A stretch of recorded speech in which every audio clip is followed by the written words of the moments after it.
Bel, você contou que você perdeu a mãe muito cedo, né. Ela 56, era é. jovem ainda, né, tinha 56 anos. 56 anos. Você contou que estava no velório da sua mãe e no decorrer de um trabalho no teatro, né, isso aconteceu. E isso provavelmente teve uma influência grande no seu trabalho, claro, né. Neste momento você lida com outro tipo de problema. Vamos falar um pouquinho sobre isso? Vamos. E para mim esse problema, na verdade, é um problema que traz luz para a vida, né.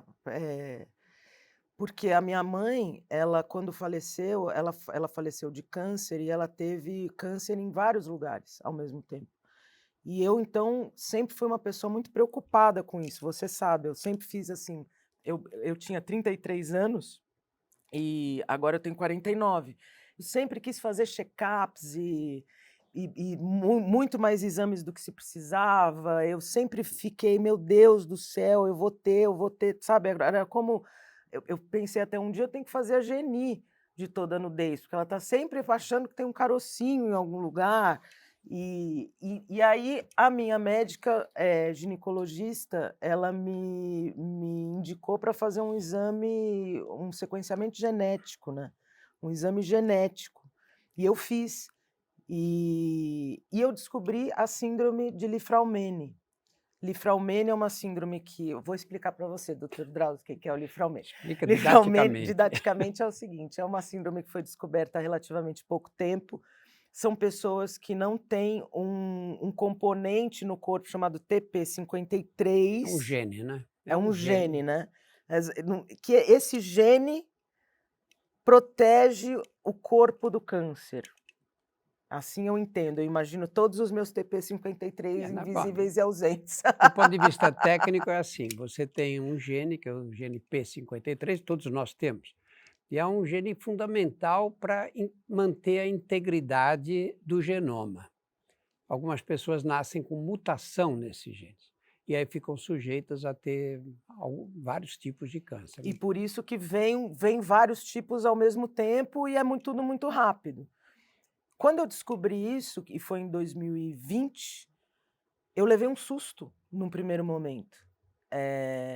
E depois eu tive que mudar minha vida de um jeito tão radical, mas tão melhor, minha vida mudou para tão melhor, por um lado, sabe, porque eu comecei a perceber que a prevenção também é a cura de do câncer, neste sentido. Então, eu era fumante, parei de fumar. Eu bebia muito, bebo muito menos. Eu tenho um cuidado com o meu corpo como eu nunca tive antes na minha vida, e que aí que tá, né, eu acabei de falar que eu fui acachapada pelo padrão dos anos 90 e o meu padrão agora, o meu pessoal, revolucionário, é o de eu me sinto bem num estado de saúde. E ele tem a ver com os exames que eu faço anualmente, alguns semestralmente, com uma noção de finitude que eu comecei a ter, que coabita com uma noção de integridade no aqui e agora. Não sei como explicar isso, sabe? Foi mudando um tipo de raciocínio de que aqui é uma passagem e que essa passagem tem que ser boa, não é que tem que ser, é que pode ser, e depende muito de mim. E teve esse fator também, dessa mutação de vida cotidiana, diária, né, que o parar de fumar e o que fazer. O que fazer com uma compulsão, né. A corrida que você me ajudou muito ali naquele primeiro momento, a corrida como um norte de saúde, e poderia ser a natação, e poderia ser a ioga, que é também a meditação. Eu comecei a fazer meditação por causa da ressonância magnética, são horas dentro da máquina. E aquilo para mim, hoje em dia, são dias muito especiais, os dias de ressonância magnética. E eu tenho essa essa visualização do meu corpo e do que está acontecendo comigo, que eu acredito que o que aconteceu com a minha mãe, que tinha a síndrome e que não sabia que tinha, né. E eram outros tempos também. Eu acredito que tenha sido, né, a passagem dela para mim já é uma mutação, já é uma cura, sabe. Que o que acontece comigo hoje, eu sou uma participante de um processo muito maior de cura. E falar sobre isso abertamente, né, falar sobre isso, eu falo sobre isso, nunca falei publicamente, mas eu falo sobre isso com as pessoas, assim. Eu estou aqui de passagem, mas todos estamos. Qualidade de vida é uma coisa que faz parte do livre-arbítrio de cada um, de cada uma. Eu tenho uma experiência, de vitalidade, hoje em dia, que eu com 45 anos não tinha, com 49 eu tenho, eu conquistei ela.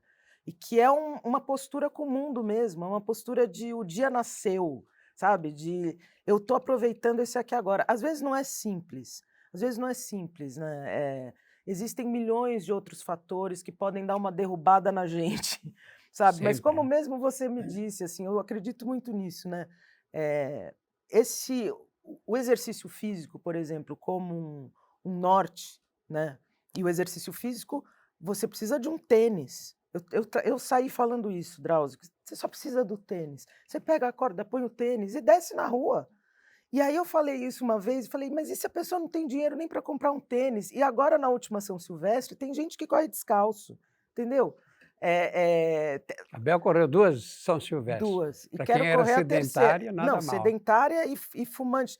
Imagina, eu posso contar que ele fez comigo uma coisa maravilhosa, que é, eu fumava muito, não era pouco, eu era muito compulsivo, assim. E você lembra, foi antes de eu descobrir a síndrome, foi em 2019, a gente fez uma contagem regressiva. Você me ligou todos os dias por 20 dias. Então no primeiro dia que você me ligou, você falou assim: "Vamos lá, vai fumar 20 cigarros". Aí eu fumava 20 cigarros, depois 19, 18. Quando a gente chegou no penúltimo telefonema, que eu poderia fumar um cigarro, eu falei: "Não vou fumar o último, Drauzio, acabou".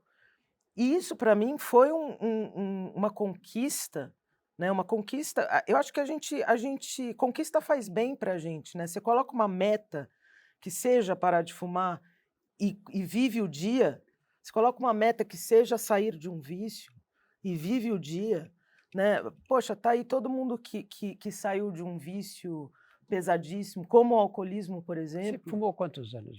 Eu fumei 25 anos, direto. Para Parei nas valer, né? 2 parei das 2 vezes que eu fiquei grávida, eu parei e voltei rapidamente. Ô Bel, essa síndrome de Li-Fraumeni, ela não quer dizer que você vá ter câncer, Não. ela simplesmente aumenta o risco. Na minha experiência como médico, as pessoas têm muita dificuldade em avaliar o risco, o que representa o risco. Vou te dar um exemplo. Você pega uma mulher que teve um tumor de mama de 1 centímetro, Tá. diagnosticado, tratado rapidamente, essa mulher vai ter um risco do quê? 10% da doença voltar.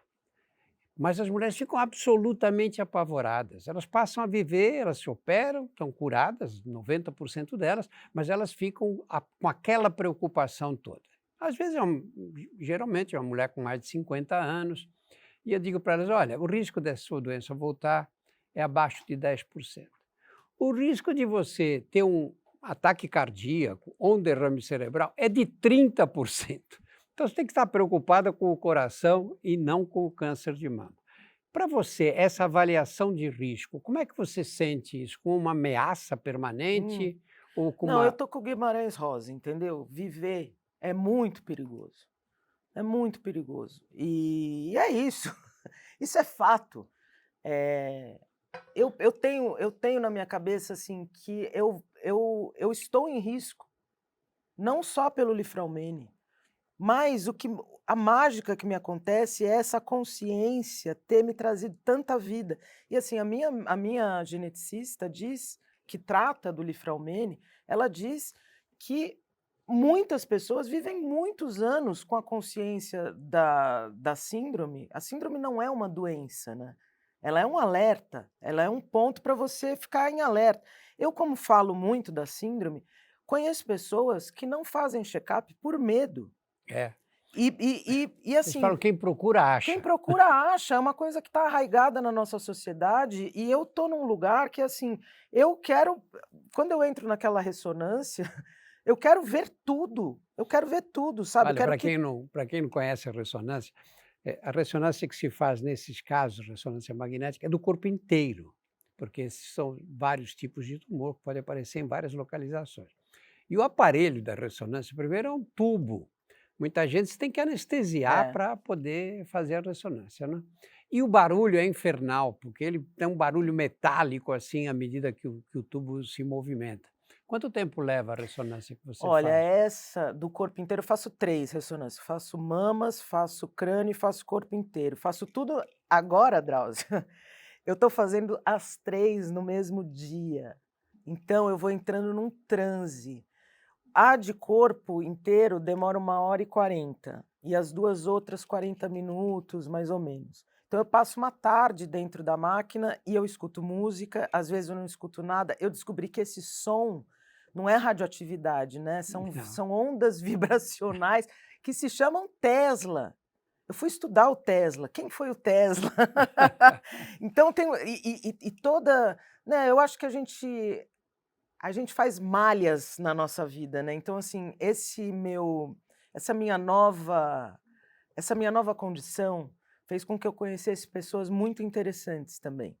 Ali dentro do hospital onde eu faço os exames, sabe, a pessoa que coordena as ressonâncias, eu conheci o Dr. Regis, eu adoro ele, sabe, são pessoas que vivem outros tipos de cotidiano e que sabem da minha síndrome. Todos os meus médicos agora sabem da minha síndrome.